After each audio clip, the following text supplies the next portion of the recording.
Income tax के notice आपको कब कब इनकम टैक्स डिपार्टमेंट भेज सकता है। गाइस आज की वीडियो में समझेंगे 6 ऐसे इनकम टैक्स के नोटिस जो इनकम टैक्स डिपार्टमेंट आपको भेज सकता है, कब कब भेज सकता है, उनका टाइम लिमिट जानेंगे, कितने टाइम में आपको इनकम टैक्स का नोटिस मिल सकता है और साथ ही जानेंगे कि उसमें आपको रिस्पॉन्ड जो करना है वो कितने टाइम में करना होता है। सो गाइस वीडियो में पूरा डिटेल में आपको समझाने जा रहा हूं कि किन सिनेरियोज में आपको इनकम टैक्स डिपार्टमेंट के ये 6 नोटिस आ सकते हैं। तो गाइस वीडियो होने वाली है बहुत ज्यादा इंपॉर्टेंट, इसलिए आपसे हमेशा रिक्वेस्ट करता हूं कि वीडियो को पूरा देखें और स्किप ना करें।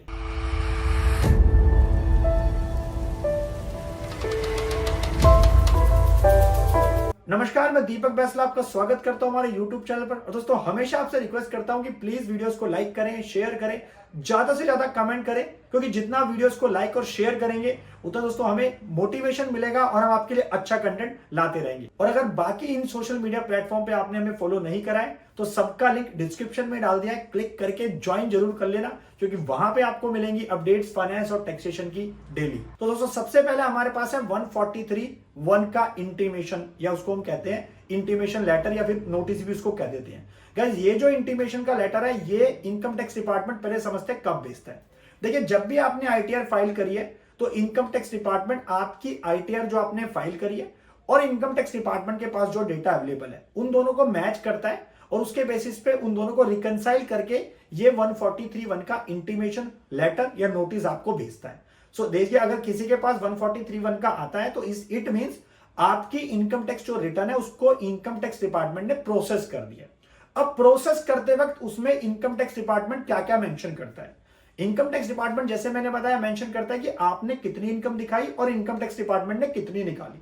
तो उस केस में अगर सारी चीजें मैच हो जाती है तो आपके पास इंटीमेशन लेटर आता है 143(1) का कि आपका कुछ भी क्या है पेबल नहीं है, आपका कोई भी ड्यू नहीं है और आपकी सारी चीजें मैच है, तो कोई दिक्कत वाली बात नहीं है, आपकी रिटर्न प्रोसेस हो चुकी है।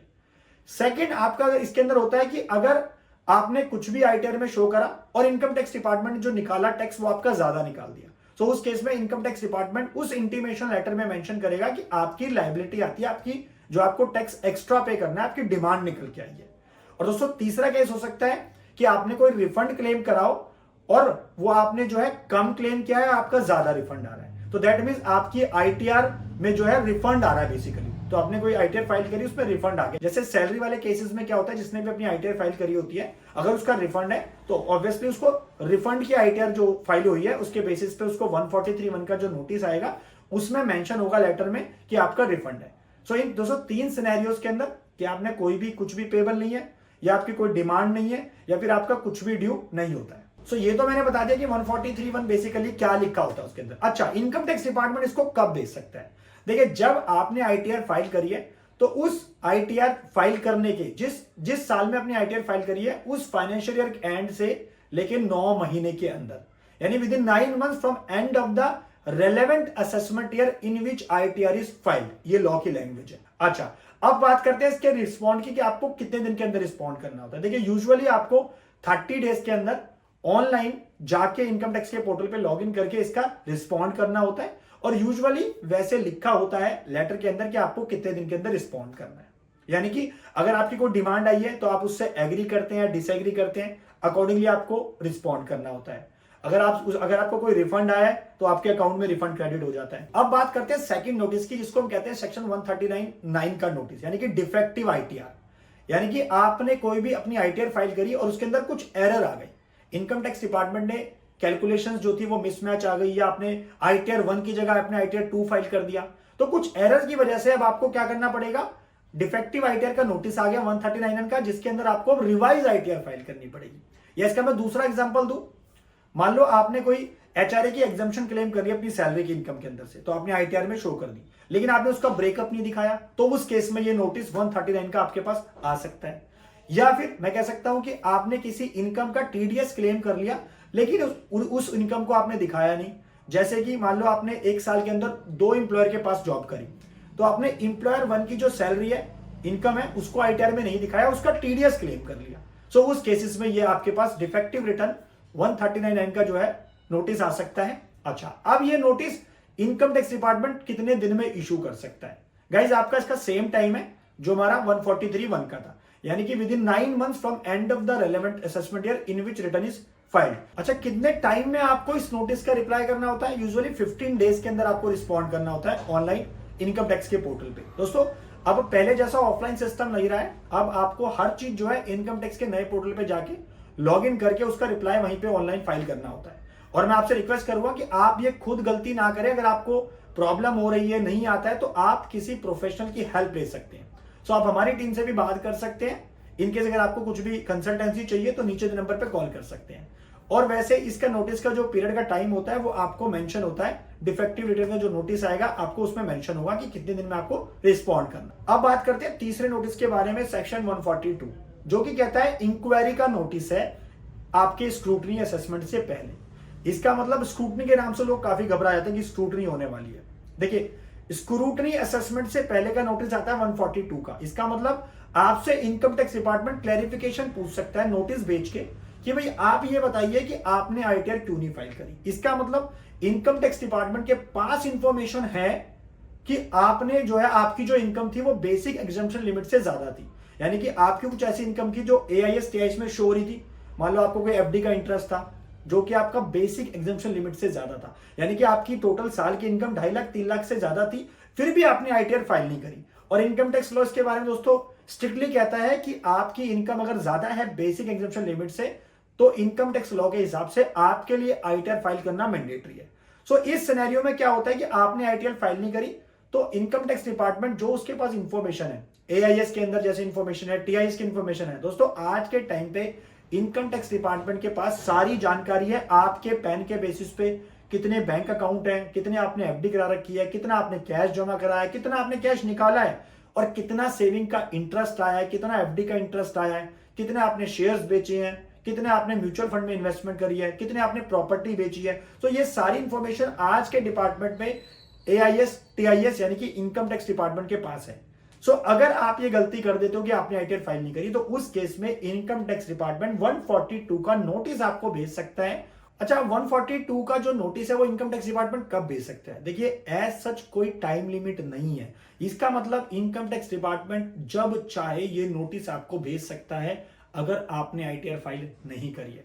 तो दोस्तों ये आपको ध्यान रखना है। इसलिए मैं आपसे हमेशा कहता हूं कि आईटीआर अपनी प्रॉपर्ली टाइमली फाइल जरूर करें। अगर रिक्वायरमेंट नहीं है तो आप उसको छोड़ सकते हैं, लेकिन रिक्वायरमेंट है तो उसको जरूर फाइल करें। और यूजुअली आपको इसमें 15 डेज के अंदर रिस्पॉन्ड करना होता है इस नोटिस का।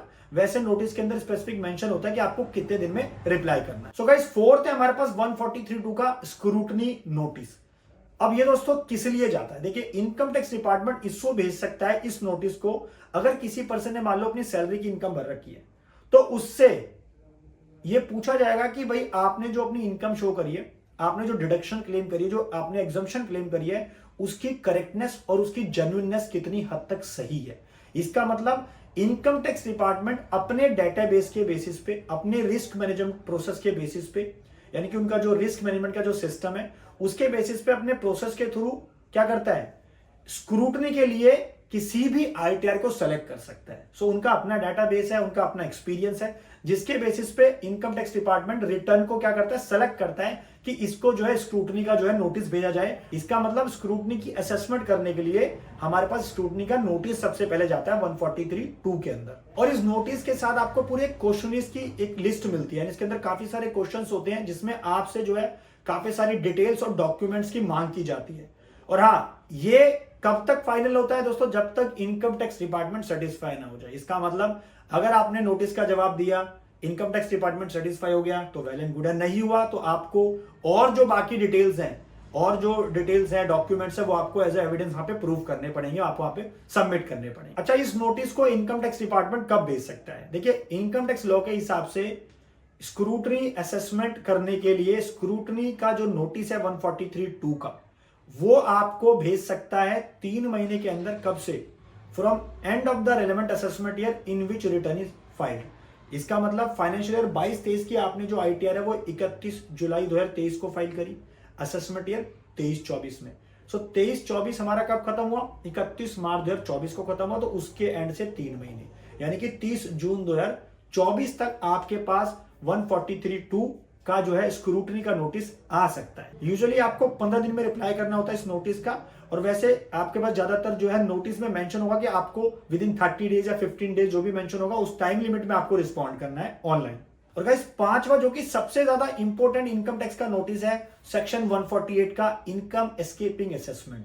यानी कि आपको इनकम टैक्स डिपार्टमेंट कब नोटिस भेज सकता है कि इनकम टैक्स डिपार्टमेंट को लगता है कि आपने आईटीआर जो फाइल करी है उसमें किसी इनकम को छुपाया है, यानी कि आपने इनकम कम शो करी है, आपने अंडर रिपोर्टिंग करी है या नहीं करी है, तो उस बेसिस पे इनकम टैक्स डिपार्टमेंट ये आपको 148 का जो नोटिस है इनकम एस्केपिंग असेसमेंट का, यानी कि आपने किसी इनकम को स्केप कर दिया, उसको छुपा लिया है, उसको नहीं दिखाया है, तो उसके बेसिस पे इनकम टैक्स डिपार्टमेंट ये इनकम टैक्स का जो नोटिस है 148 का आपको भेज सकता है। और वो आपसे पूछेगा सबसे पहले भेज के कि भाई आप ये बताइए कि आपने आईटीआर अगर फाइल नहीं करी है तो उस केस में क्या आपके अगेंस्ट में हमें रीअसेसमेंट की प्रोसीडिंग्स करनी चाहिए 148A की या नहीं। उसके बाद इसमें आपको रिस्पॉन्ड करना है, अपनी आईटीआर फाइल करनी है और जो भी रेलेवेंट डॉक्यूमेंट्स है उसके साथ आपको ऑनलाइन अपलोड करने हैं। और गाइस इस नोटिस के केस में एक एसएससी को काफी सारी अपॉर्चुनिटीज दी जाती है। बेसिकली उसको कई सारे रिमाइंडर भी भेजे जाते हैं कि भाई आप रिस्पॉन्ड करें।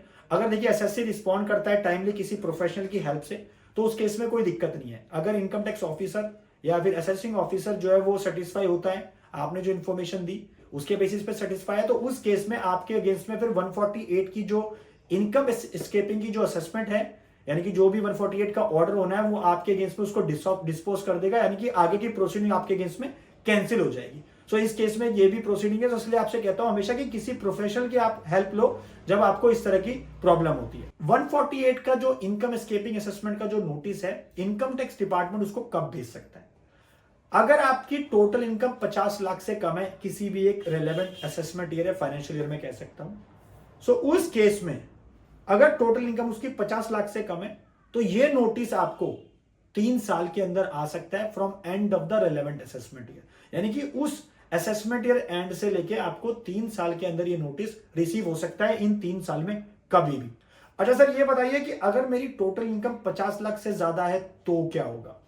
दोस्तों अगर आपकी टोटल इनकम 148 के केस में 50 लाख से ज्यादा है तो ये नोटिस आपको 10 साल में कभी भी आ सकता है। इसका मतलब अगर मैंने फाइनेंशियल ईयर 16-17 की आईटीआर फाइल करी होगी पहले, उसका मुझे 25-26 तक नोटिस आ सकता है 10 साल तक।